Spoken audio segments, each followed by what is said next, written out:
ஒரு தெய்வம் காலத்துக்கு உட்பட்டு நம்மை ஆசீர்வதிப்பதினால் தான் நாம் ஆசீர்வதிக்கப்படுகிறோம்.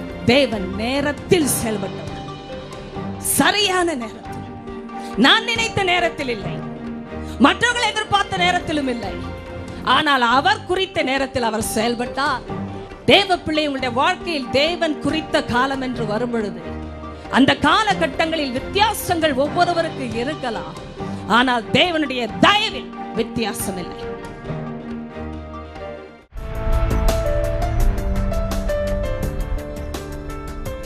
சங்கீதம் 102 Psalm 102 verse 13. தேவரீர் எழுந்தருளி சீயோனுக்கு இறங்குவீர், அதற்கு தயை செய்யும் காலமும் அதற்காக குறித்த நேரமும் வந்தது. ஹல்லேலூயா. கரங்களை உயர்த்தி ஹல்லேலூயா சொல்லிவிட்டு உட்காருங்கள். உங்களுடைய கவனங்கள் திரும்பாமல் உட்காருங்கள். ஹல்லேலூயா. ஆமென். தேவரீர் எழுந்தருளி சீயோனுக்கு இறங்குவீர். தேவன் இறங்குகிற தேவன், அவர் இறங்குகிற தேவன் என்று வாசிக்கிற இந்த இரக்கம் அவருடைய தயவை காட்டுகிறது. தேவனுடைய இரக்கத்திற்கு மறுபெயர் தயவு, இன்னொரு பெயர் கிருபை. ஏனென்றால் இந்த தயவும் கிருபையும் ஒன்றுக்கொன்று மிக நெருங்கிய வார்த்தைகள். தேவன் தயவாய் இருக்கிறார் என்றால் அவர் கிருபையாய் இருக்கிறார் என்றே அர்த்தமாகும்.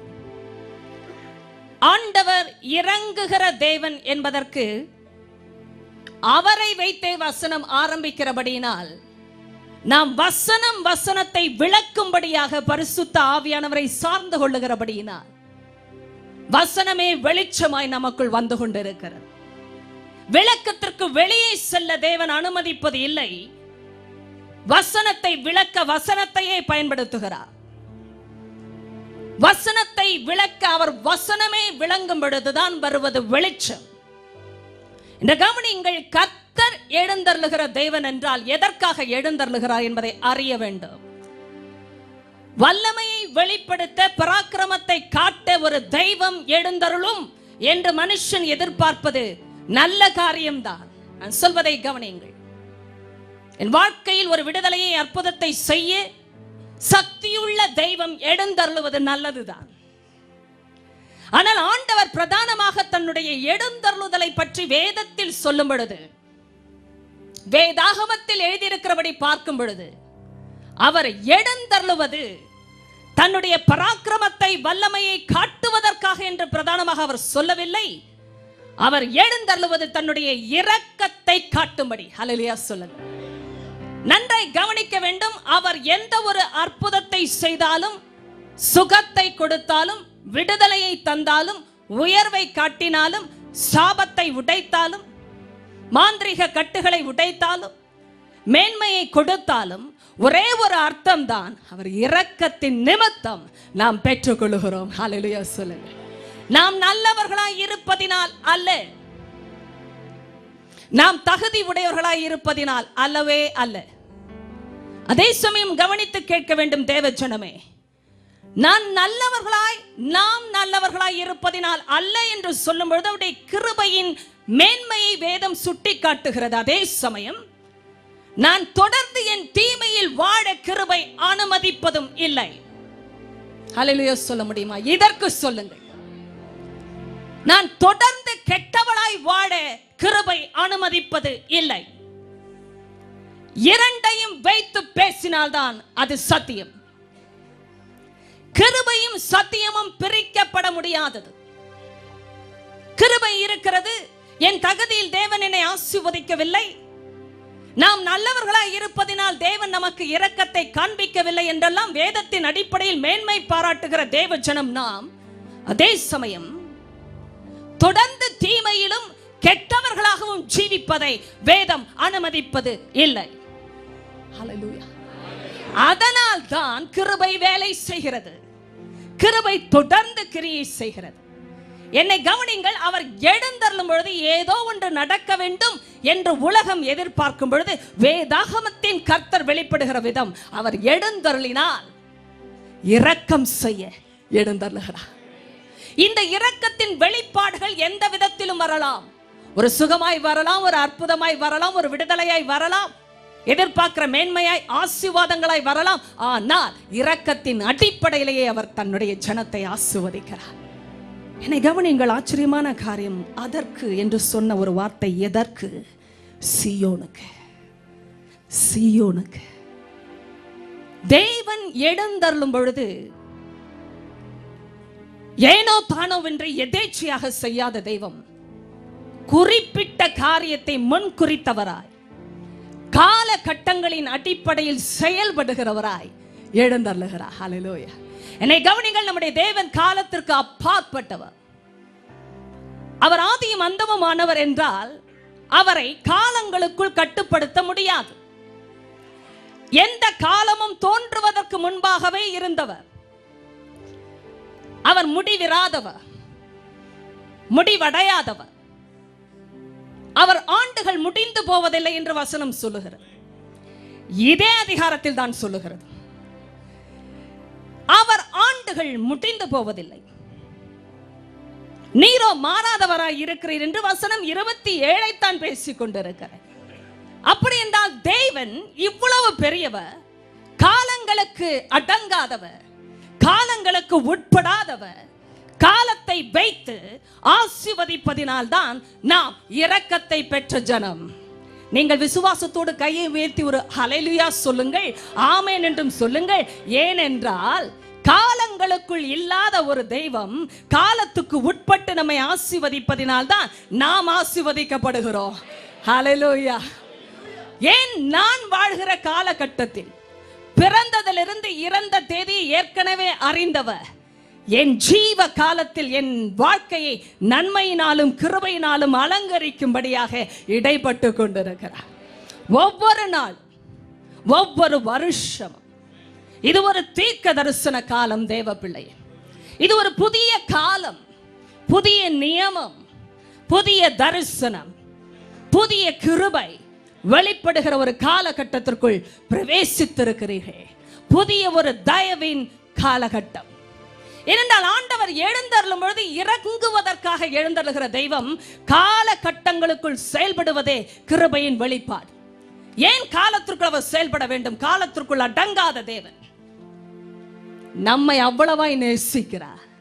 நம்முடைய ஜீவ காலங்களை கருதி, ஆண்டுகளை கருதி, ஒரு நாள் முடிவடைய போகிற வாழ்க்கை என்பதை கருதி, நீக்குமிழி போல மறைய போகிற வாழ்க்கை என்பதை கருதி, காலையில் தோன்றின புஷ்பம் மாலையில் வாடுவதை போல் வாடி போகும் என்பதை கருதி, இந்த சொற்ப ஆயுட்காலத்தில் நமக்காக தயவை கொடுக்கும்படி இறங்குகிறார் என்று சொல்ல நன்றி இயேசுப்பான்னு சொல்லுங்க பாப்பா.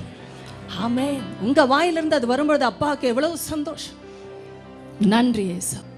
எத்தனை முறை இறங்கினீர். அப்படி அப்பா இறங்கவில்லை என்றால் இன்று இந்த வருடத்தில் நாம் இல்லை. அதனால் தான் இதை ஆச்சரியமாய் பார்க்கிறேன். அதற்கு என்றால் சீயோனுக்கு தயை செய்யும் காலமும் அதற்காக குறித்த நேரமும் வந்தது. தேவன் தயவு செய்யும் பொழுது கூட ஒரு நேரத்தை வைக்கிறாருங்க. இந்த வயதிலே, இந்த நேரத்திலே, அந்த சூழ்நிலையிலே, அந்த நாளிலே, அந்த ஆண்டிலே, இந்த தேதியிலே, இந்த நேரத்தில் நான் ஜெபித்த பொழுது கர்த்தர் என்னோடு இடைப்பட்டு பேசினார், அப்படியே நிறைவேற்றினார், அப்படியே நிரூபித்து காட்டினார் என்று சொல்லுகிற சாட்சி ஒரு தேவ பிள்ளைக்கு இருக்கவே இருக்கிறது. ஆமென் என்று எல்லாருமே சொல்ல முடியும். ஹல்லேலூயா. ஒருவர் கூட சொல்லாமல் விட முடியாது. தேவன் நேரத்தில் செயல்பட்டவர், சரியான நேரத்தில். நான் நினைத்த நேரத்தில் இல்லை, மற்றவர்கள் எதிர்பார்த்த நேரத்திலும் இல்லை, ஆனால் அவர் குறித்த நேரத்தில் அவர் செயல்பட்டார். அதனால் தான் அவருடைய இரக்கம் என்று உலகமே அறிந்தது. உண்மை அல்லவா? மனிதன் நினைத்தன் இந்த குடும்பத்திற்கு இனி போக்கிடம் இல்லை, இந்த மனுஷனுக்கு எதிர்காலம் இல்லை, இத்தனையை ஜெபித்து காத்து கொண்டிருக்கிறார்கள், ஒன்றும் பிரம்மாண்டமாக நடக்கவில்லை.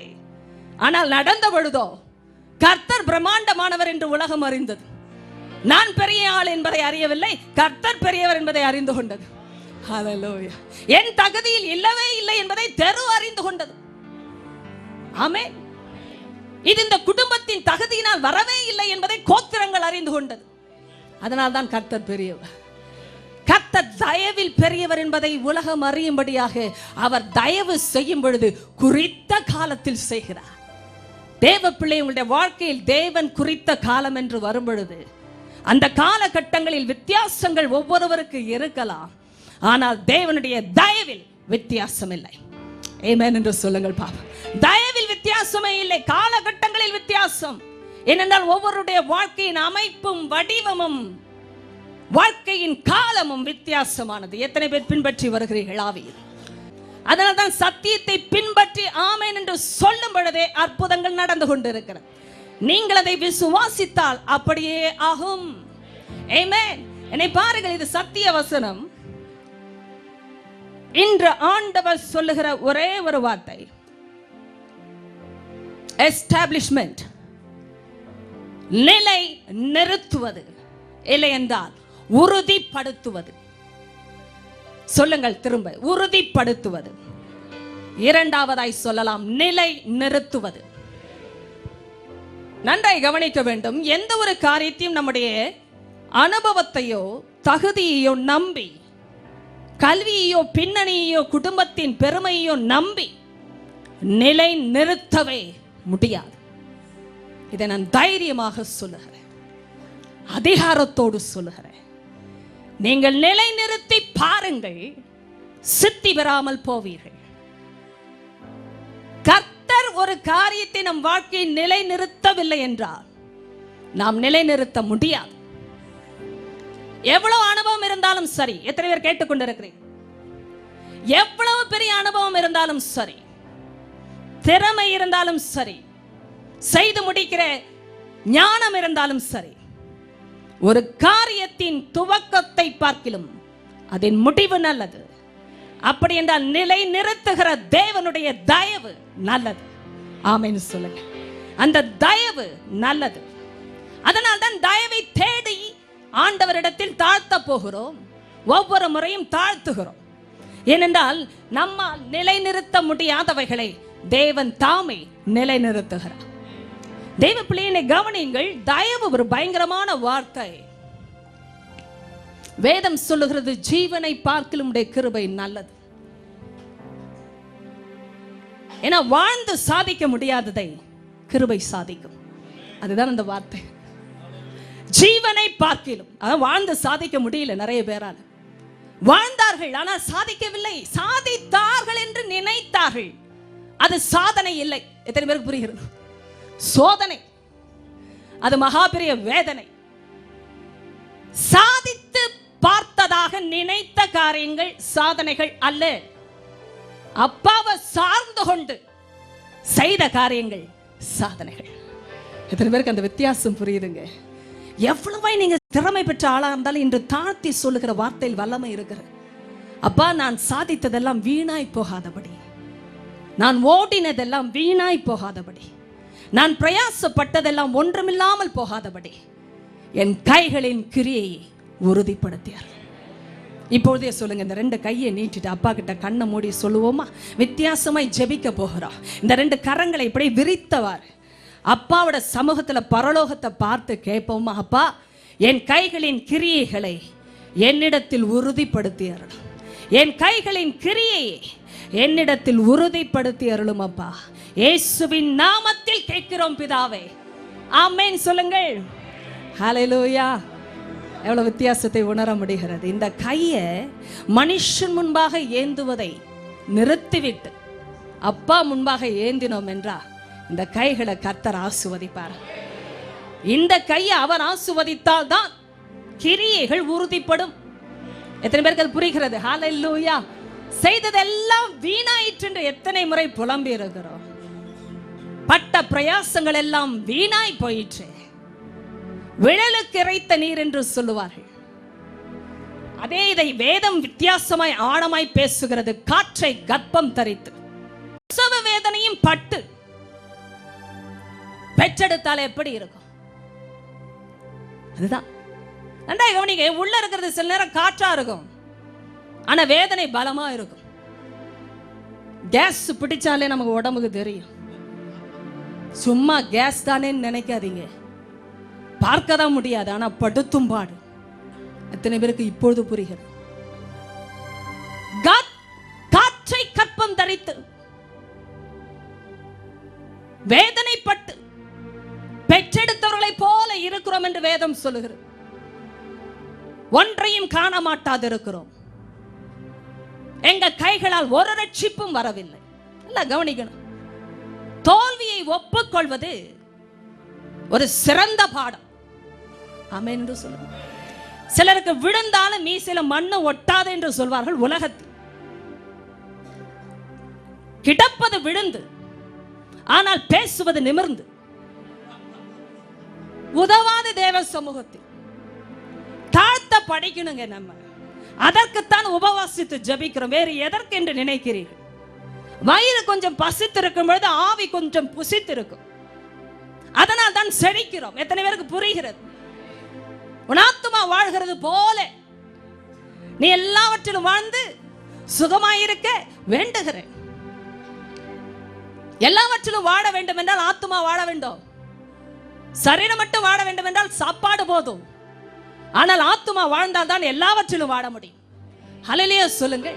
அப்பொழுதுதான் வியாபாரத்தில் வாழுகிறோம், அப்பொழுதுதான் உறவுகள்ல வாழுகிறோம், அப்பொழுதுதான் சிந்தனையில வாழுகிறோம், அப்பொழுதுதான் செயல்திறத்தில் வாழ்கிறோம், அப்பொழுதுதான் மூளை பலத்தில் வாழ்கிறோம். ஏனென்றால் ஆத்துமாவில் அவர் கொடுக்கிற சாப்பாடு தான் நம்முடைய எல்லா நிலைமையிலும் வாழ்க்கை உண்மையாகவே கொடுக்கிறது. தேவ பிள்ளைகளை, இந்த தயவு ஒரு வல்லமையான வார்த்தை என்று நான் பேசினேன். இந்த தயவை பற்றி ஒரு ஜெபத்தை செய்த மனுஷன் உண்டு என்றால் உங்களுக்கு எல்லாருக்கும் தெரியும். மோசே தயவுக்காக ஜெபித்த மனுஷன். நம்ம எல்லாருமே அதை வாசிக்கும் பொழுது சில வெளிச்சங்கள் நமக்குள் வரும்படியாய் விசுவாசித்து வாசிக்க போகிறோம். எத்தனை பேர் ஆயத்தமா இருக்கிறேன்? யாத்ராகமம் 33க்கு வாருங்கள் பாப்போம். Exodus chapter 33. சில காரியங்கள் இன்று நான் சொன்னது போல பரிசுத்த ஆவியானவர் நமக்கு வைத்தபடி அவர் நமக்கு உறுதிப்படுத்துகிற தேவனாயிருக்கிறார். யாத்ராகமம் 33 13வது வசனம் எல்லாரும் ஒருமித்து வாசிக்க போகிறோம். உம்முடைய கண்களில் இப்பொழுது, இப்பொழுது என்று சொல்லுங்கள், இப்பொழுது. ஹல்லேலூயா. காலம் காலம் காலம். எத்தனை பேருக்கு அந்த காலத்தின் அவசியம் புரிகிறது? நேற்று எப்படியோ எனக்கு தெரியாது, நாளை எப்படி இருக்க போகிறதோ நம் யாருக்குமே தெரியாது. ஆனால் இப்பொழுது அந்த வார்த்தை வல்லமையா இருக்கிறதா? தயவுக்கே உரிய வார்த்தைகள். என்ன தைரியம் இருந்தா நான் வாசிக்க மாட்டேன். நீங்க வசனத்தையே பார்த்து கொண்டு இருந்தாலும் புரிந்து வாசிப்போ, அறிந்து வாசிப்போ. நீங்கள் குடிந்தபடியே இருப்பது எனக்கும் நன்றாய் இருக்கிறது. நன்றாய் கவனிக்க வேண்டும். இப்பொழுது அப்பா எனக்கு நேற்று வரைக்கும் அதை கேட்க தைரியம் இல்லை, வெளிச்சமும் இல்லை, அறிவும் இல்லப்பா. ஆனால் இப்பொழுது நான் உன்னை கேட்க போகிறேன். ஏனென்றால் இப்பொழுது என்றால் நீ தருவீர் என்ற அந்த வெளிச்சம் மோசேக்கு இருந்தது. என் காலகட்டங்கள் எத்தனை என்று அறிந்தே பேசின மனுஷன். உங்களுக்கு தெரியணும், என் நாட்களை எண்ணும் அறிவை எனக்கு தாரும் என்று ஜெபித்தவரே மோசே. புரிகிறதா உங்களுக்கு? நாட்களை எண்ணும் அந்த ஞானம் வேணும்பான்னு கேட்டவர் தயவை நன்றாய் புரிந்து வைத்திருந்தார். ஏன்னா அந்த காலகட்டம் ரொம்ப கொஞ்சம்பா. அந்த கொஞ்சம் ஆயுசு காலத்துல தயவோடு நான் இருக்கணும்னா எனக்கு நீங்க இப்பொழுது இப்பொழுது இரக்கம் செய்யணும். என்ன பாருங்க தேவ பிள்ளை, என்னை பாருங்க. இப்ப என் கண்ணை உற்று பாருங்க. நிறைய நேரம் அநேக நானும் யோசிக்கிற விஷயம், இதுவரைக்கும் நடக்கல, இனியா நடக்க போகுது. எவ்வளவு ஜெபிச்சோம். நம்ம ரொம்ப அதிகமாக ஜெபிக்கிறவர்கள் போல. எத்தனை பேருக்கு புரிகிறது? ஒரு நாள் உபவாசம் போட்டா நமக்கு ஒரு வருஷம் உபவாசத்துக்கு சமம். ஞாயிற்றுக்கிழமை வந்து விட்டா நம்ம 7 நாள் ஆலயத்தில் நடத்தப்பட்டதாக இருப்பதற்கு சமம் என்று நினைக்கிற கோத்திரத்தார் நாம். அல்லது ஞாயிற்றுக்கிழமை வந்தாலே பெரிய விஷயம். நிறைய பேருக்கு கிறிஸ்தவங்கள நாங்க ஞாயிற்றுக்கிழமை எங்கேயோ போகாம இங்க வந்திருக்கோம், அதை நினைச்சு சந்தோஷப்படுங்க. சும்மா எப்ப பாரு நாட்டப்படுறதுன்னா என்ன அர்த்தம்? வாரத்துக்கு ஒரு தடவை வந்து நாட்டிட்டு பிடிங்கிட்டு போனா போதாது? நாட்டி பாருங்க. அப்படி மற்ற காரியங்கள் ஒரு செடிக்கே தாங்க. இங்கே இருப்பது என்றால் என்ன அர்த்தம்? கட்டடத்துக்குள் இருப்பதை பேசவில்லை. சபையின் நதியில் பருகுகிற அனுபவம். இங்கிருந்து ஓடுகிற காரியங்கள்ல ஈடுபட்டு இருக்கணும். எத்தனை பேருக்கு புரிகிறது? அது சண்டே ஞாயிற்றுக்கிழமை காலையில் மாத்திரம் அல்ல, இல்லை என்றே நான் சொல்லவில்லை, மாத்திரம் அல்ல என்று சொல்லுகிறேன். தாண்டி வருகிற வாரத்திலிருந்து புதன்கிழமை ஒரு வேதாகம வகுப்பு என்று ஆரம்பிக்க போகிறோம். இப்பொழுது அநேக நினைப்பாங்க, ஓ புதுசா ஆரம்பிக்கிறாங்க போல இருக்கு. அதையும் சொல்லி விடுகிறேன். ஏற்கனவே நடந்ததுதான். இடையில் கொஞ்சம் இடைவெளி இருந்தது. திரும்பவும் ஆரம்பிக்கிறோம். ஒவ்வொரு கூட்டத்திலும் வர முடியாத சூழ்நிலைகள் அநேகருக்கு இருந்தாலும் வந்துதான் பார்க்கிறேன் என்று நினைக்கிற முடிவுகளை கர்த்தர் ஆதரிக்கிறார். வந்து பாருங்கள் என்ன நடக்கிறது, என்ன நடக்கும் என்று கொஞ்சம் முடிவெடுத்து பாருங்கள். ஏனென்றால் தயவு செயல்படுகிற விதம் வித்தியாசமானது. என்னை கவனிங்கள். தயவு கர்த்தரிடத்தில் இருந்துதான் வருகிறது. கர்த்தர் தான் இரக்கம் செய்தால் அது கிடைக்கும். ஆனால் கர்த்தர் யாருக்கு கொடுப்பார்? ஆமென். கர்த்தர் யாருக்கு கொடுப்பார்? அதுதான் விஷயம். இங்கே கர்த்தர் யாருக்கும் கொடுப்பார், குறித்து வைத்து கொடுப்பார், காலங்களை முடிவு செய்து கொடுப்பார். ஆனாலும் கொடுப்பார். யாருக்கு தெரியுமா? கேட்கிறவர்களுக்கு தான். ஹல்லேலூயா. அட இவ்வளவுதானா? எங்க வந்து பாருங்கன்னா வந்து பார்க்க வேண்டியதான் வேலை. இங்க வேலை செய்ய சொல்லல. எத்தனை பேருக்கு புரியுது? ஐயோ, இங்கே உங்களை வந்து ஏதாகிலும் செய்து காட்டுங்கள் எல்லாம் என்று சொல்லவில்லை. உங்களை வந்து காட்டுங்கள் என்றுதான் சொல்லுவார். கேட்பதில் ஏன் சிரமம்? அப்பா தயவுல ஒரு வல்லமையான கிரியை என்னன்னா, இப்பொழுது கேட்டால் கிடைக்கும். அது மாத்திரமல்ல, திருப்பு முனை உண்டாகும். That's a turning point every other time when you ask God in faith. ஒவ்வொரு முறை விசுவாசத்தில் கேட்டாலும் ஒரு திருப்பு முனையை பரலோகம் உண்டாக்குகிறது. நேற்று வரை நடக்காமல் போயிருக்கலாம், பல வருடங்கள் நடக்காத விஷயங்கள். வேதத்தை வாசித்து ஒரு பிள்ளை படிக்கும் பொழுது, மோசே இப்பொழுது என்று கேட்டால் நானும் ஏன் கேட்க கூடாது? ஏனென்றால் மோசேக்கே கிடைக்காத மகிமை புதிய ஏற்பாட்டில் பரிசுத்த ஆவியானவரால் நமக்கு கிடைத்திருக்கிறது. ஹல்லேலூயா. மோசே கூட அந்த மகிமையை சரியா பார்க்கல. அதை தான் நான் சொல்லுவேன். ஏனென்றால் நாம் மகிமையின் மேல் மகிமை அடைகிறோம். அவன் ஒரு நாள் தான் மகிமையை பார்த்தான். எத்தனை பேருக்கு புரிகிறது? மகிமையின் மேல் மகிமை நாம் அடைந்து கொண்டிருக்கிறோம் என்று முகமுகமாய் தேவனை பார்க்கிற கிருபை பரிசுத்த ஆவியானவரால் அவரை தரிசிப்பது என்றால் என்ன அர்த்தம் தெரியுமா? அவரை அறிந்து கொள்வது. ஹல்லேலூயா. எத்தனை பேருக்கு அது புரிகிறது? நம்ம ஒரு ஆளை பார்த்தோம்னா நம்ம நினைக்கிறோம் தரிசனம்னு. நீங்களும் தான் ஒரு காலத்துல ஒருவரை தரிசித்தீங்க. ஆனா அந்த ஆளோட வாழணும்னு நினைக்கல. அப்புறம் அவங்க தரிசனம் கிடைச்சா பரவாயில்லைங்க. என்ன தரிசனம்? முக பார்வை. அந்த முகத்தின் பார்வையை தாண்டி அவரை அறிவது என்பதுதான் நிலைநிறுத்தப்பட்ட அனுபவம். எத்தனை பேர் பார்த்து விட்டு மறந்த வாழ்க்கையில் ஒருவரை பார்த்து நீங்கள் முடிவெடுத்தீர்கள், இவர்களோடு வாழ வேண்டும் என்று. ஹல்லேலூயா சொல்லுங்கள். அதனால் தான் நிலைநிறுத்தப்பட்டீர்கள் திருமண வாழ்க்கையில். அது எத்தனை பேருக்கு புரிகிறது? ஒரு நிலை நிறுத்துதல் என்பது ஒருவரை அறிவதினால் வருவது. ஆமென். எத்தனை பேர் கேட்டுக்கொண்டே இருக்கிறீர்கள்? இதெல்லாம் வேத பாட வகுப்புக்கு வந்தால் தான் இன்னும் வெளிச்சம் வரும் என்று மாத்திரம் நான் சொல்லவில்லை. நிலை நிறுத்தப்பட்டதின் மேன்மை என்ன என்று அப்பொழுது புரிய வரும். ஏனென்றால் நிலைநிறுத்தப்படுவதனால் எவ்வளவு ஆசீர்வாதங்கள் என்பதை வேதமே சொல்லுகிறது. வேர் எவ்வளவு ஆழமாய் கீழே போகிறதோ அவ்வளவுக்கு அவ்வளவு கனிகள் உண்டாகும். கனிகள் என்றால் என்ன அர்த்தம்? கேட்காதது எல்லாம் வாழ்க்கையில கிடைக்கும். படிப்புக்காக போராட வேண்டாம், உயர்வுக்காக போராட வேண்டாம், தேவ சித்தத்துக்காக கண்ணீர் விட்டு ஒரு குறிப்பிட்ட காரியத்திற்காகவே உட்கார்ந்து கொண்டு இருக்க வேண்டாம். தேவனே பார்த்துக் கொள்வார். நீங்கள் தேவனை பார்ப்பீர்கள், தேவன் உங்களுக்காக பார்த்துக் கொள்வார். ஹல்லேலூயா.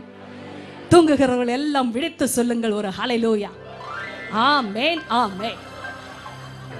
நல்ல மக்கள் கொஞ்சம் நீட்டா பேசினா ஏமாந்து விடுகிறீர்கள்.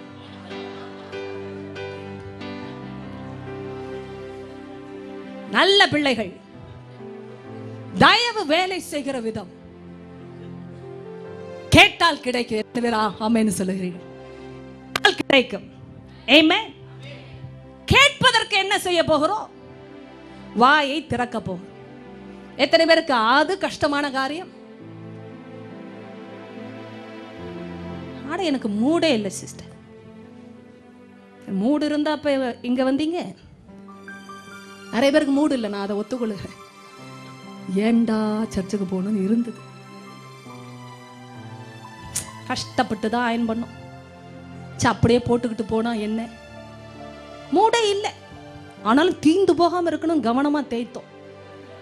ஏன்னா காசு ஆயிற்றே, தீந்து போனால் போய் விடுமே. எத்தனை பேருக்கு புரிகிறது? நமக்கு நிறைய விஷயத்துல மூடே இல்லை. சாப்பிட்டோம், மூடு இல்லை, ஆனா சாப்பிடணும். திணிப்பாங்க சில பேர் பிள்ளைகளுக்கு. ஏன்னா ஐயோ பிள்ளைக்கு சோர்வு வந்து விடக்கூடாது, பிள்ளை இளைத்து விடக்கூடாது, குண்டாகவே இருக்க வேண்டும். மூடே இல்லை, ஆனா செய்கிறோம். ஏன் செய்தோம்? செய்ய வேண்டும், அவசியம். கர்த்தருடைய ராஜ்யத்திலும் அதே காரியங்கள் தான். சில விஷயத்தை செய்தாதான் நடக்கும். தோன்றவில்லை, எனக்கு ஒரு மாதிரியாக வருகிறது அப்படின்ற வாயை அடைத்திருந்தால் நாம் தான் ஒரு மாதிரியாக இருப்போம். எத்தனை பேருக்கு புரிகிறது? சபையில் அதனால தான் ஒவ்வொருவரும் ஒவ்வொரு மாதிரி.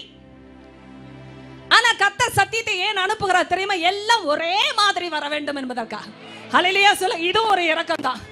ஆமென் சொல்லி கரங்களை தட்டி அப்பா அவங்க பொறுமைக்காக ஸ்தோத்திரம் சொல்லுங்க. எவ்வளவு பொறுமையா இருக்கிறார் அப்பா என்கிட்ட.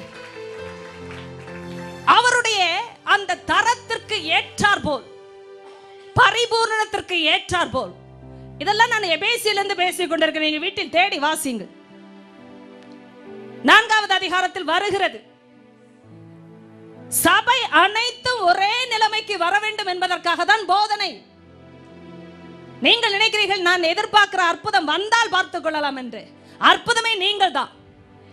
ஆமென். அப்பாவுக்கு அற்புதம் நாம் தான். நம்மை வடிவமைப்பதில் அப்பாவுக்கு இருக்கிற பெருமையே தனி. என்னை போலவே வளருகிறதே என் பிள்ளைன்னு நீங்க பார்க்கல உங்க பிள்ளைய? சொல்லுங்க, கொஞ்சம் பார்த்து சொல்லுங்க. பிள்ளை என்ன மாதிரியா, என் மனைவி மாதிரியா, அப்பா மாதிரியா, இல்ல அம்மா மாதிரியான்னு கேட்கல. அது எந்த மாதிரி இருந்தா என்னன்னு சொல்ல விடுவீங்களா? அதுல ஒரு பெருமை உண்டல்லவா? என்ன போலவே இருக்கு என் பிள்ளை, வேற எப்படி இருக்கும்? ஹல்லேலூயா. என்ன மாதிரியே இருக்குங்க என் பிள்ளை. உண்மைதாங்க. அப்பாவுக்கு அவ்வளவு பெருமை இருக்கு பரலோகத்துல. பிள்ளை என்ன போலவே வளர்கிறது. ஹல்லேலூயா சொல்ல. அது தயவுதான், மகா பெரிய தயவு. நமக்கு நிறைய விஷயத்துல மூடே இல்லை. சாப்பிட்டோம், மூடு இல்லை, ஆனா சாப்பிடணும். திணிப்பாங்க சில பேர் பிள்ளைகளுக்கு. ஏன்னா ஐயோ பிள்ளைக்கு சோர்வு வந்து விடக்கூடாது, பிள்ளை இளைத்து விடக்கூடாது, குண்டாகவே இருக்க வேண்டும். மூடே இல்லை, ஆனா செய்கிறோம். ஏன் செய்தோம்? செய்ய வேண்டும், அவசியம்.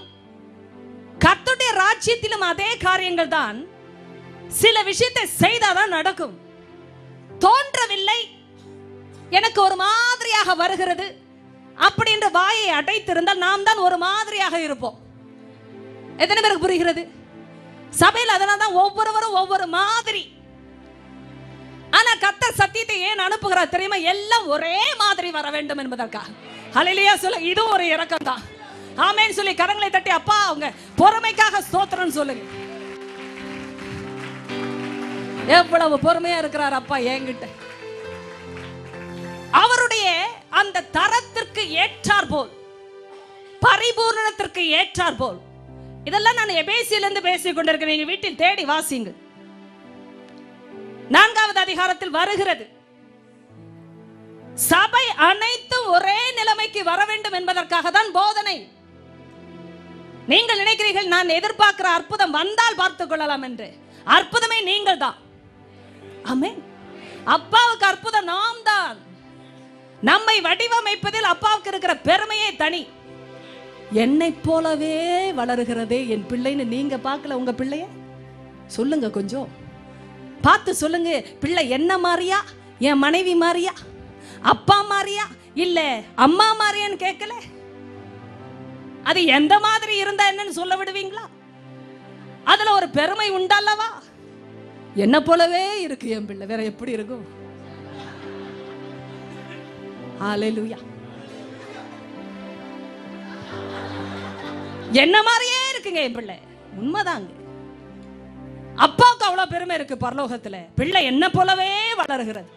ஹல்லேலூயா சொல்லுங்க. அது தயவுதான், மகா பெரிய தயவு. ஒவ்வொருவரும் ஒவ்வொரு நிலைமையில இருந்தாலும் எல்லாரையும் தட்டி கொடுத்து தூக்கி ஏற்றி நிறுத்தி தாளாட்டி தடுமாறும் பொழுதெல்லாம் நிலைநிறுத்துகிற அன்பு ஏன் சபையில் செயல்படுகிறது தெரியுமா? சபை அவருடைய சரீரம், அவரே நம்முடைய தலை. எல்லாவற்றையும் எல்லாவற்றாலும் நிரப்புகிறவருடைய சபையாகிய சரீரத்திற்கு தேவன் அவரை தலையாக தந்தருளினார். வல்லமையானவர். ஏன் தலையாக தந்தருளினார்? இந்த சரீரம் அவரை போலவே பரிபூரணத்தில் வாழ வேண்டாம். ஆனால் தாங்க எவ்வளவு குறைவில் இருந்தாலும் அப்பா தேற்றுகிறாருங்க. எவ்வளவு தகுதி இல்லாமல் உணர்ந்தாலும் அவருடைய தகுதியை காட்டுகிறார். என்னையும் சேர்த்துதான் சொல்லுகிறேன். நிற்க முடியாத பிள்ளையை, கால்களை கரங்களை சோர்ந்து போன பிள்ளையை பலப்படுத்தி நிற்க வைக்கிறார். ஏன்? அந்த பரிபூரணத்துக்குள் வர வேண்டும் என் பிள்ளை. அது தயவுக்கு ஒரு அடையாளம். மோசே மட்டும் எப்படி கண்டுபிடித்தா?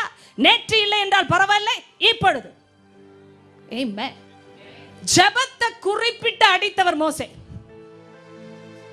ரிசல்ட் ஆண்டவருக்குரியது, ஆனா பிரேயர் எனக்குரியதுன்னு பார்த்தவர் மோசே.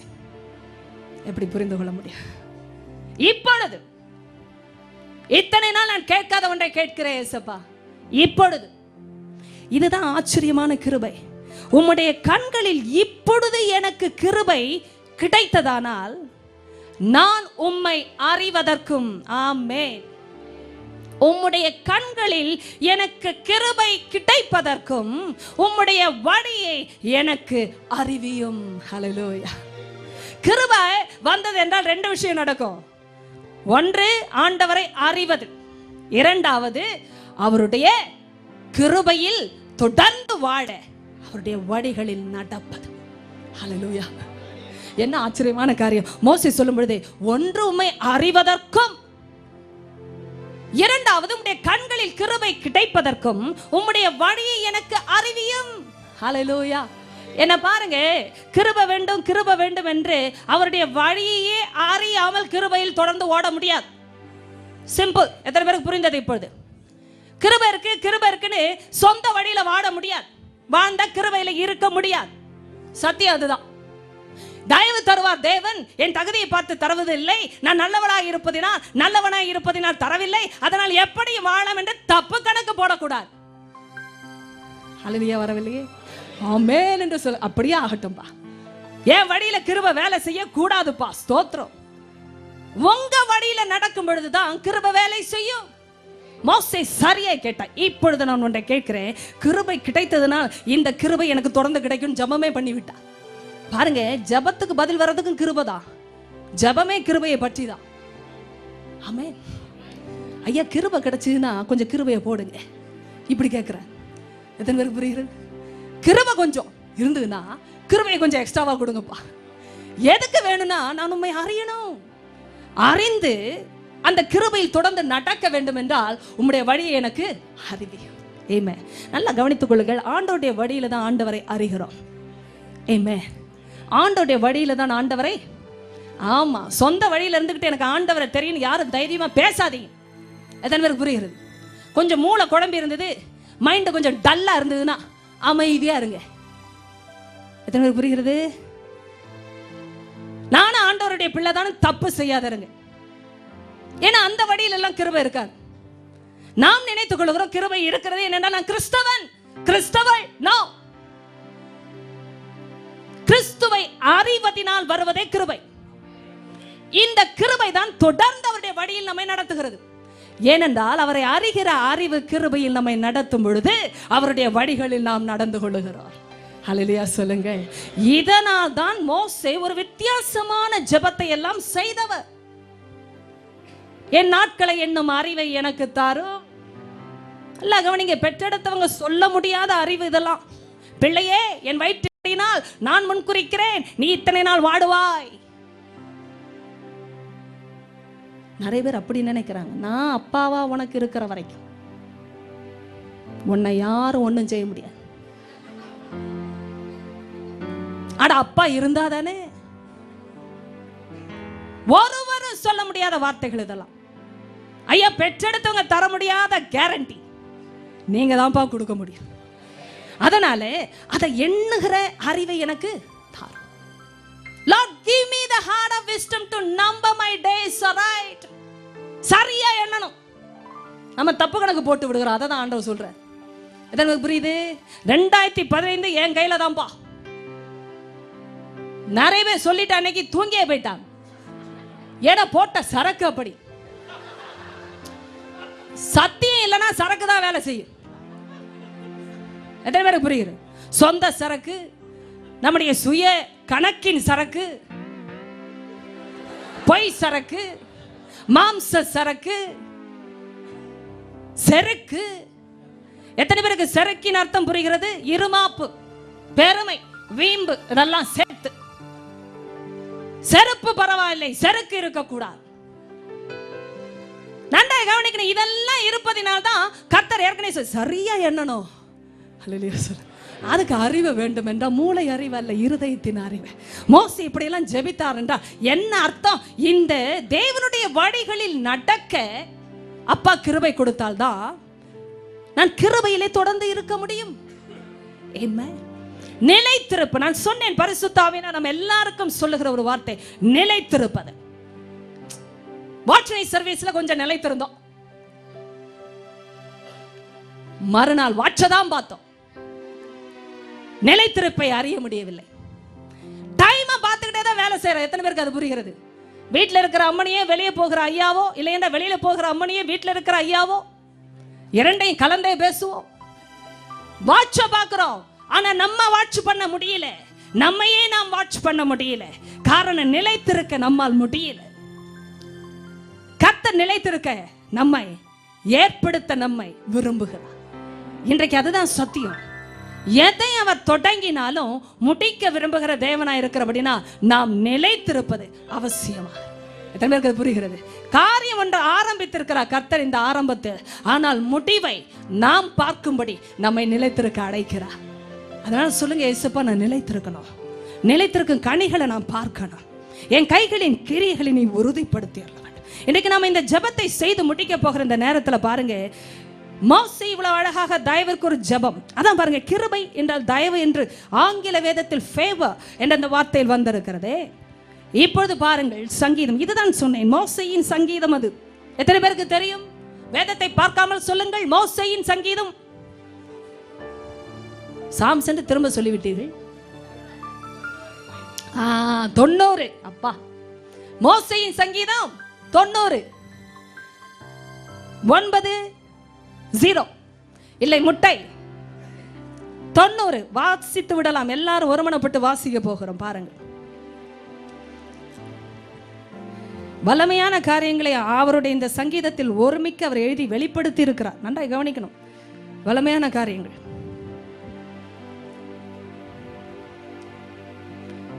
8, 9 ஏன் வாசிக்க கூடாது? எங்கள் அக்கிரமங்களை உமக்கு, கவனிங்க, உங்கள் அக்கிரமங்களை என்று இஸ்ரவேல் அக்கிரமங்களையே பேசவில்லை, அவர்கள் அக்கிரமங்களை என்றும் சொல்லவில்லை. எங்கள் மோசையும் அக்கிரமக்காரன் தாங்க. எத்தனை பேருக்கு இது வித்தியாசமா இருக்குங்க? மோசையும் அக்கிரமக்காரன் தான்.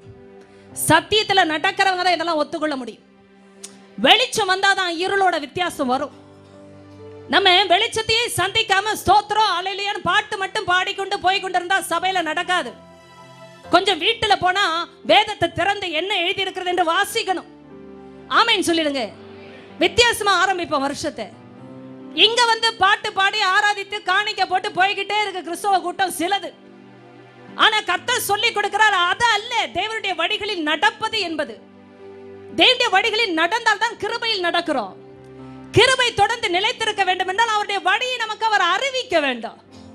அந்த அறிவில் நடப்பதுதான் கிருபை.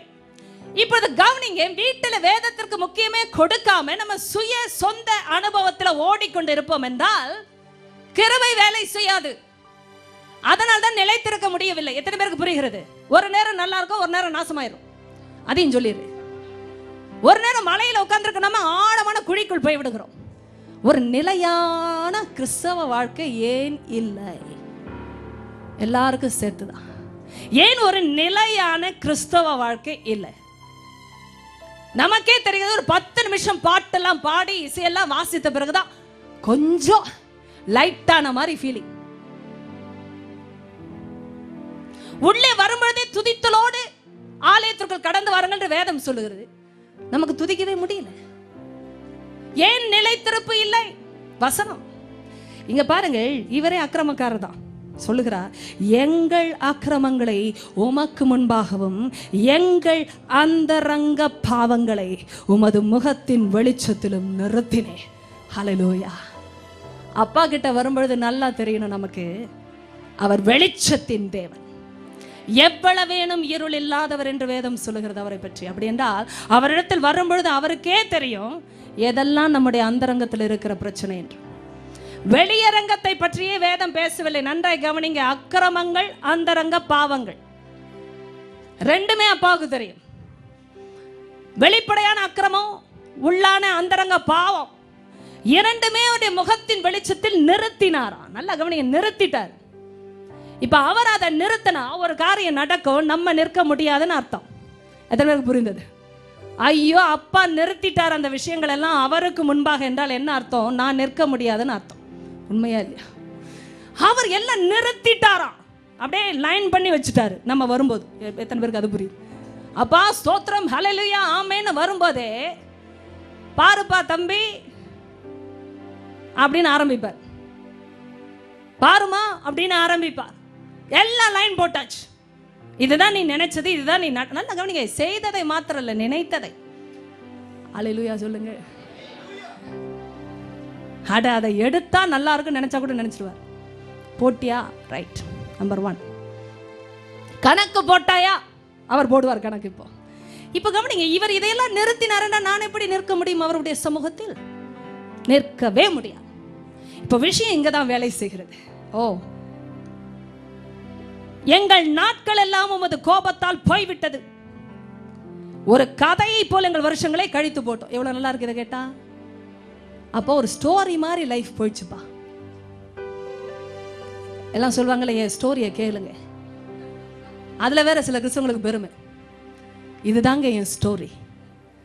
ஆண்டவர் சொல்றாரு, அந்த ஸ்டோரி என்ன ஸ்டோரியா இருக்குன்னு தெரியுமா? ஹிஸ்டரியா இருக்கணும், ஹிஸ்டோரியா இருக்கணும், அவருடைய ஸ்டோரியா இருக்கணும்.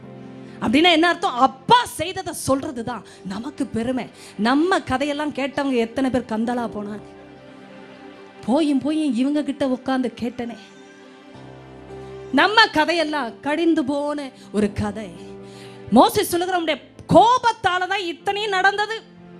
என்ன ஒரு கோபம், ஆண்டவர் கோபம் வைத்து விட்டார். கவனிங்க, ஏன் கோபம்? செய்யக்கூடாததே செய்து கொண்டிருந்தா ஆண்டவர் கோபப்படுகிறார் என்று நமக்கும் தெரியும் பொழுது நம்ம வாழ்க்கை ஒரு கதையை போலதான். உண்மையா இல்லையா? ஒன்னும் சொல்லிக்கிற மாதிரி இல்லை சிஸ்டர், ஏதோ போய்கிட்டு இருக்கு கதை மாதிரி. யாரும் சொல்லிடாதீங்க தைரியமா. இனிமே ஆண்டவர் சொல்லுகிறார், இப்பொழுது இதுல ஒரு ஞானத்தின் ஒரு ஜபம். இங்கே பாருங்கள், இப்போது அவர் அநேக காரியங்களை பேசிவிட்டார். ஆனால் 13 எல்லாரும் வாசிக்கலாமா? நான் 12 வாசிக்கலாமே. எல்லாரும் சத்தமாக வாசித்து விடுவோம். நாங்கள் ஞான இருதயம் உள்ளவர்களாகும்படி எங்கள் நாட்களை எண்ணும் அறிவை எங்களுக்கு போதித்தருளும். கர்த்தாவை திரும்பி வாரும், எதுவரைக்கும் கோபமாய் இருப்பீர்? உமது அடியாருக்காக பரிதபியும். அப்படி என்றால் தயவை காட்டுங்கப்பா. நீங்க பரிதபித்தால் போதும், அதுதான் அர்த்தம். நாங்கள் எங்கள் வாழ்நாளெல்லாம் களிகூர்ந்து மகிழும்படி காலையிலே எங்களை உமது கிருபையா திருப்தியாக்க. ஹல்லேலூயா சொல்லுங்க. ஹல்லேலூயான்னு சத்தமா சொல்லு.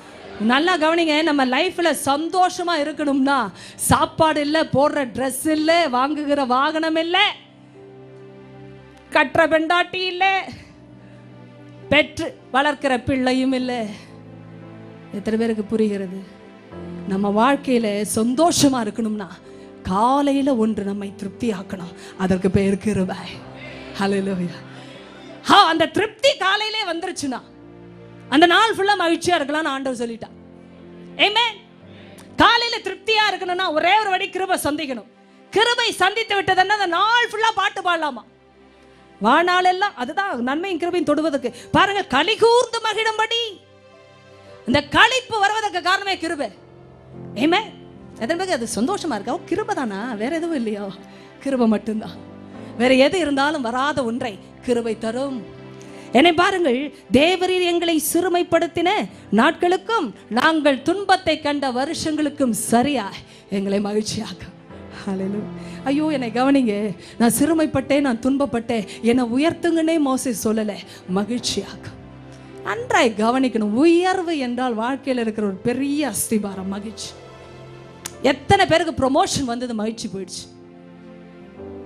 புரியுதா? தட்டுல சாப்பாடு இருந்தது, மகிழ்ச்சி போயிடுச்சு. ஏன்னா வீட்டுல சண்டைக்காரியோட உங்களுக்கே தெரியும்.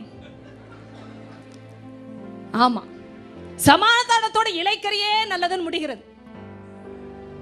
சண்டையில எவ்வளவு மாம்சத்தை சாப்பிட்டாலும் திருப்தி இல்ல, மகிழ்ச்சி இல்ல. அப்ப நல்லா கவனிக்கணும். உயர்வு, இந்த மேன்மை எல்லாம் தர முடியாத ஒரு காரியம். மகிழ்ச்சி எதனால் வருகிறது? கிருபையினால். திருப்தி எதனால் வருகிறது? கிருபையினால். ஆமென். ஐயோ, அவர் சொல்லுங்க, மகிழ்ச்சி ஆக்காண்டவர். ஏன்னா வாழ்க்கையில கிடைக்காத சொத்து அதுதான்பா மகிழ்ச்சி. மகிழ்ச்சி. இப்ப 16 வாசித்து நம்ம ஜெபிக்க போகிறோம். உமது கிரியை உமது ஊழியக்காரருக்கும் உமது மகிமை அவர்கள் பிள்ளைகளுக்கும் விளங்குவதாக. 17 எங்கள் தேவனாகிய ஆண்டவரின் பிரியம் எங்கள் மேல் இருப்பதாக. எங்கள் கைகளின் கிரியையை எங்களிடத்தில் உறுதிப்படுத்தும். ஆம், எங்கள் கைகளின் கிரியை எங்களிடத்தில் உறுதிப்படுத்தி அருளும். ஹல்லேலூயா, ஹல்லேலூயா. Your favor will establish the work of our hands, O Lord. Your favor will establish. கர்த்தருடைய பிரியம் என்ற அந்த ஃபேவர் நம்முடைய கரங்களின் கிரியை உறுதிப்படுத்தும். ஆமென். அதுவும் யார் இடத்துல? எங்களிடத்தில். எங்க கையுடைய பிரயாசத்தை இன்னொரு இடத்துல உறுதிப்படுத்தணும்னு சொல்லல மோசே. எத்தனை பேருக்கு புரிந்தது? எங்க கைகளின் கிரியை எங்களிடத்தில் உறுதிப்படுத்தும். நாங்க செஞ்சதை புறத்தியார் பட்சிக்க கூடாது, மற்றவர்கள் புசிக்க கூடாது. அப்படின்னா என்ன அர்த்தம்? என் கைகளின் பிரயாசத்தை நான் சாப்பிடணும். எத்தனை பேருக்கு அது சந்தோஷமான ஒரு கிருபை? இன்னைக்கு நம்ம சொல்ல போற, ஏசப்பா உங்க தயவை நாங்கள் சந்திக்கிறதுக்கு ஒரே ஒரு வழி, உங்களுடைய வழியை நாங்கள் அறிவது. அதனால் ஆண்டவர்கிட்ட கேட்க போறோம், உங்க வழியை அறியும்படி நீர் எனக்கு போதித்தாலும். அதற்கு ஒரே ஒரு வழி, ஆண்டவர் போதிக்கிற இடத்துல நாட்டப்பட்டிருப்ப. எத்தனை பேருக்கு புரியுது? இங்க வராம வீட்டுல வராது. எத்தனை முறை பைபிளை நான் திருப்பி திருப்பி படிச்சிருக்கேன், ஒன்னும் விளங்குறது இல்லை வீட்டுல. ஆனா சபைக்குள்ள வந்தா பிட்டு கொடுப்பார் பெரியவா. ஏனென்றால் இது அவருடைய சரீரம். அதனால்தான் வீட்டுல உங்களுக்கு வராத வெளிச்சத்தை சபையில தான் கர்த்தர் கொடுப்பார், வீட்டுல வராது. ஆனால் ஆண்டவர்ட்ட சொல்ல போற, அப்பா எனக்கு அந்த கிருபையை கொடுத்துடலாம். ஹல்லேலூயா. எழுந்து நிற்கலாமா? இந்த முதல் வாரம், புதிய வருடம், எனக்கு வேண்டியதெல்லாம் உங்க கிருபைப்பா, உம்முடைய பிரியம் என் மேல் இருப்பதா. ஒரு வசனத்தை சங்கீதம் 51 வாசித்தேன். தாவீதின் ஜெபம் எல்லாருக்கும் தெரியும். பச்சைபாலிடத்தில் விழுந்த பிறகு, நாத்தான் வந்து உணர்த்தின பிறகு, தேவனோடு ஒப்புரவாகும்படி பேசின ஒரு ஜெபம். அதுல சொல்லுகிறார், சீயோனுக்கு உம்முடைய பிரியத்தின்படி நன்மை செய்வீரா. ஆமென். நான் நினைக்கிறபடி இல்லை, உங்க பிரியத்தின்படி. அதுதான் நன்மை. எத்தனை பேருக்கு அது உண்மையாய் புரிந்தா நீங்க விட்டு கொடுக்கறது ஒன்றும் பயமான விஷயமே இல்லை. ஆமே, ஈஸியா விட்டு கொடுக்கலாம். அப்பாவுக்கு எப்ப தெரியுமா? அப்பா பிரிய வைத்தா எதுவுமே சிறந்தது தான். நான் நினைச்சா எல்லாமே நாசமாகிவிடும், கர்த்தர் நினைத்தா எல்லாம் நிலை நிறுத்தப்படும். ஹல்லேலூயா. உங்க கல்யாணம் நிலை நிறுத்தப்படும் ஐயா, உங்க வியாபாரம் நிலை நிறுத்தப்படும், நீங்க செய்யற ஊழியம் நிலை நிறுத்தப்படும், பிள்ளைகளுடைய வாழ்க்கை நிலை நிறுத்தப்படும். எத்தனை பிள்ளைகள் சிதறடிக்கப்படுகிறார்கள் இந்த நாட்களில். பணம் இருக்குங்க, மொபைல் இருக்கு, ஐபேடா என்னாவோ எல்லாம் இருக்கு. ஆனா இருக்க வேண்டிய புத்தகம் கையில இல்லை. அதனால தான் சிதறடிக்கப்பட்டு கொண்டிருக்கிறார். நல்லா கவனிங்க, கையில கொடுக்க வேண்டிய வேதத்தை நீங்க கொடுக்காம ஐபேட் வாங்கி கொடுத்து ஒன்றும் நடக்க போறதில்லை. நாங்கெல்லாம் எல்லா ஜெனரேஷன் டச் பண்ணி வாழ கிருபை கொடுத்துருக்கோம். ஸ்தோத்திரம். கடுதாசி காலத்துல இருந்து இது வரைக்கும் வந்தாச்சு. இந்த ஜெனரேஷன் தான் இத்தனையும் லிங்க் பண்ணுது. இப்ப பிறந்த பிள்ளைகளுக்கு இல்லாத பாக்கி இப்ப நாங்க பேச முடியும். நாங்கள் அந்த ஜெனரேஷன்லேருந்து பார்த்துட்டு இருக்கோம். எல்லாரும் ஆமென் சொல்லுமா? நம்ம காலேஜ் டேஸ்லாம் மொபைல்லாம் என்னன்னு தெரியாது. இப்போ ஆனால் நாங்களும் யூஸ் பண்ணுறோம். ஸோ அந்த டைமுக்கு இந்த டைமுக்கு லிங்க்கை நாங்கள் கொடுக்குறோம். எங்களுக்கு ப்ராட் பெர்ஸ்பெக்டிவ் உண்டு இந்த ஜெனரேஷனை விட. அதனால் வேதத்தை கையில் எடுங்க. அவருடைய கிருபை தொடர்ந்து நம்ம நிலைநிறுத்தட்டும்.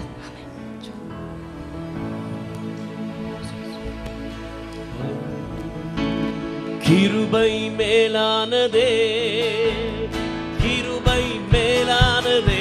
கரங்களை தட்டி பாடுவோமா? கிருபை மேலானதே, உம் கிருபை மேலானதே, கிருபை மேலானதே, உம் கிருபை மேலானதே, கிருபை மேலானதே, உம் கிருபை மேலானதே. பலவீன நேரங்களில் உம் கிருபை என்னை தாங்கிற்றேன். சோகுற்ற நேரங்களில் உம் கிருபை என்னை தேற்றித்தேன். பலவீன நேரங்களில் கிருபை என்னை தாங்கினேன். சோகுற்ற நேரங்களில் கிருபை என்னை தேற்றுதேன். ஹல்லேலூயா. கிருபை மேலானதே, கிருபை மேலானதே, கிருபை மேலானதே, உன் கிருபை மேலானதே, கிருபை மேலானதே, கிருபை மேலானதே. கரங்களை தட்டி சொல்லுங்க. கிருபை மேலானதே, உன் கிருபை மேலானதே. கஷ்டத்தின் நேரங்களில் உன் கிருபை என்னை தாங்கிற்றேன். நன்றி. கண்ணீரின் மத்தியிலும் உன் கிருபை என்னை தேற்றுதே. கஷ்டத்தின் நேரங்களில் கிருபை என்னை காத்ததே. கண்ணீரின் மத்தியிலும் கிருபை என்னை தேற்றித்தே.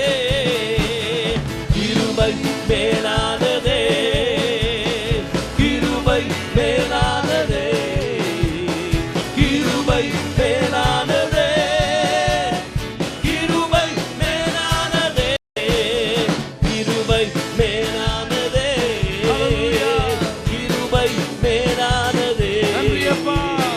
கிருபை மேலானதே, தேவன் கிருபை மேலானதே, கிருபை மேலானதே, கிருபை மேலானதே. நன்றி. கிருபை மேலானதே, உம் கிருபை மேலானதே.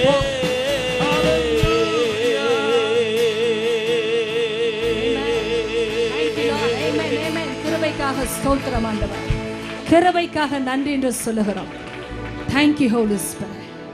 நீ கொடுத்த வார்த்தையை நீரே எங்களுக்குள் உறுதிப்படுத்தி அருள். தாழ்த்தி ஜெபிக்கிற ஒவ்வொருவரையும் உம்முடைய கண்கள் பார்த்து கொண்டிருக்கிறதப்பா. மனுஷன் முகத்தை தான் பார்க்கிறான், தேவரீரோ இருதயத்தை பார்க்கிறான். ஆண்டவரே, உம்முடைய கிருபைக்காக தயவுக்காக கேட்டுக்கொண்டிருக்கிற ஒவ்வொரு பிள்ளையும் அப்பாவுடைய கண்கள் பார்த்து கொண்டிருக்கிறதையா. தகப்பன் தன் பிள்ளைகளுக்கு இறங்குகிறது போல கர்த்தர் தமக்கு பயந்தவர்களுக்கு இறங்குகிறார். அப்பா, உமக்கு பயந்து, சத்தியத்திற்கு பயந்து, ஆண்டவரே, என் கெட்ட பொல்லாத வழிகளை விட்டு நான் மனம் திரும்பி உம்முடைய தயவுக்கு பாத்திரவாளாய் மாறும்படி என்னை ஒப்பு கொடுக்கிறேன் என்று சொல்லுகிற ஒவ்வொரு பிள்ளையும் ஆசீர்வதியும் கர்த்தாவே. செய்தியை கேட்டவர்கள் உம்முடைய வார்த்தையை கேட்டார்கள். மனுஷ சத்தத்தை அல்ல, கர்த்தர் தொடுகிற ஒரு கிருபையின் தொடுதலுக்காக நான் கேட்கிறேன். அவள் எந்த சூழ்நிலையிலிருந்து இப்பொழுது என்று கேட்கிறார்களோ, மோசே ஜெபித்த பொழுது இப்பொழுது உம்முடைய கண்களில் கிருபை கிடைப்பதற்காக உம்முடைய வழியை அறிவியும் என்று கேட்கிற ஒவ்வொருவரையும் கர்த்தர் சந்திப்பீராக என்று சொல்லி நான் ஜெபிக்கிறேன். இந்த சபையை நீர் ஒரு நிலைமையிலிருந்து இன்னொரு நிலைமைக்கு அழைத்து செல்லும்படியாய் எங்களுக்காக தயவை கொடுக்கவும் குறித்த காலத்தையும் வைத்த தெய்வமே, இந்த வருஷமே எங்களை ஆதரித்தள்ளும் என்று சொல்லி ஆரம்ப இந்த வாரத்திலேயே எங்களை அர்ப்பணிக்கிறோம். அப்பா, தொடர்ந்து முன்னேற கிருபையை கொடுங்க. தொடர்ந்து உம்முடைய சித்தத்தில் நாங்கள் ஜீவிக்க எங்களுக்கு பலத்தை கொடுங்க என்று சொல்லி இயேசுவின் நாமத்தில் சபையை நான் ஆசீர்வதிக்கிறேன். அவள் ஆசீர்வதிக்கப்பட்டுத்தான் இருப்பார்கள். ஆசீர்வாதமாய் தொடர்ந்து இருப்பார்கள். நாங்களுடைய கரத்தில் கிரியையாக இருக்கிறோம் அப்பா. எங்களுடைய கைகளின் கிரியை எங்களிடத்தில் உறுதிப்படுத்தியலும் என்று சொல்லி பெற்றுக்கொள்கிறோம். மகிமையை உமக்கே நாங்கள் கொடுக்கிறோம். இயேசுவின் நாமத்தில் ஜெபிக்கிறோம் பிதாவே, ஆமென்.